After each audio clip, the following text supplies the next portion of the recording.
Okay, so now let's look at exercise 1. So the question says that you need to use data booklet and you are told that you have a mass of a volatile liquid. The mass is 0.293 grams and you put it inside a gas string at 97 degrees Celsius. Initial reading of the gas string was 2 cm cube. Then after vaporization of the liquid, it is 78 cm cube and temperature was maintained at 97 degrees Celsius. Atmospheric pressure was 101 kilopascal. So you're supposed to determine the MR of the volatile liquid. So looking at this question, right, obviously you know that you can actually make use of the ideal gas equation, and that would be your PV equals to nRT. So because you need to calculate the MR, right, so you need to introduce MR into your formula. So we know that PV is equals to mass over MR RT, because number of moles is mass over MR.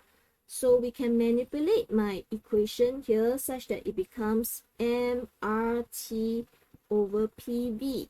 Alright, so therefore, the next thing is substituting the values into the equation. So before you do that, right, you must always remember that your P must be in Pascal, your V must be in meter cube, your T must be in Kelvin. Okay, so what is R? R is your molar gas constant, and since they tell you use of data booklet, you can refer to data booklet, and the value is 8.31 here. So it's 8.31. Cancel. Next, let's try to substitute the value. So mass is 0.293 multiplied by 8.31, and temperature, remember this is 97, right? So you need to convert this to Kelvin. You need to add 273, so it will be 97 plus 273. Okay, divided by P. So P has to be in Pascal. You are given in terms of kilopascal, so it will be 101 times 10 to the power 3. Can multiply by the volume. So initially was 2, then it becomes 78. So you know that it's 78 minus 2. So to convert cm cube to meter cube, you just need to multiply by 10 to the power minus 6 times 10 to the power minus 6. So with this, you should be able to get a value of 117.4. So therefore, answer is C. Okay, so this is a relatively straightforward example. Okay, so now move on to exercise 2. Exercise 2 is slightly more challenging. So you are told that you have a sample gas here, 82.5 kilopascal. The volume, initial volume is 300 cm cube.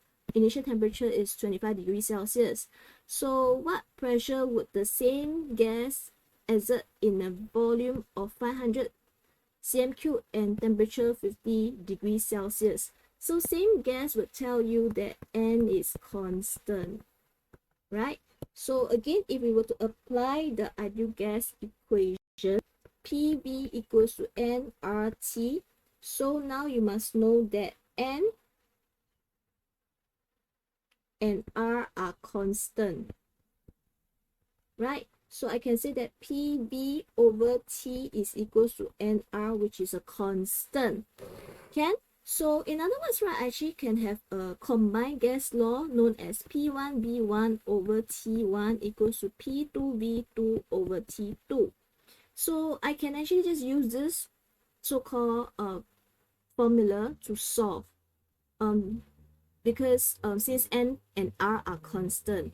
Okay, so to do this, right, so basically, right, this is my P1, this is my V1, this is my T1, right? So I have my V2, I have my T2. What I need to find out is P2. Okay, so to do that, right, I just need to substitute the value. So the value will be 82.5.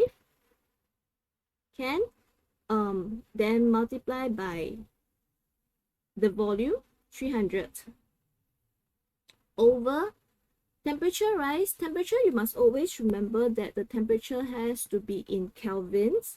Okay, so you need to convert your temperature from 25 degrees Celsius to Kelvin first. So this would be 298 Kelvin. And then this equates to P2 times 500 over the new temperature will be 323 Kelvin. So with this, I can calculate the new pressure to be 53.7 kilopascal. Okay, so this is how you calculate. So some of you might be wondering, how come I have to how come I have to convert my temperature to Kelvin, but there's no need for me to convert my pressure to Pascal and my volume to meter cube? Why is it so? Because if you think about it, right, if I were to try to convert it to the two volumes that are specified in the PV equals nRT equation. So if I have Pascal, right, so it's 82.5. I convert it to Pascal, that means I have to multiply by 3, right? Then volume, I have 300, right? I have to multiply by 10 to the power minus 6. So then I divided by 298 is equals to this one here, P2. I can convert it to Pascal as well. Then I convert my volume to meter cube, and then I have 323. So what you notice is that actually the conversion on the left hand side, right, can be cancelled off. Likewise here for the volume 1.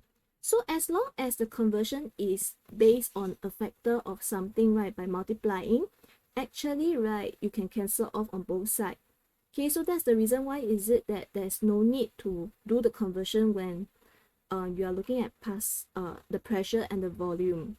Can? So if you didn't actually substitute the volume in meter cube, right, your final answer, if let's say you're supposed to calculate volume, right, it will still be in the original units, which is in cm cube. Likewise, for this case, the pressure, if you substitute in terms of kilopascal, your final answer will be in kilopascal.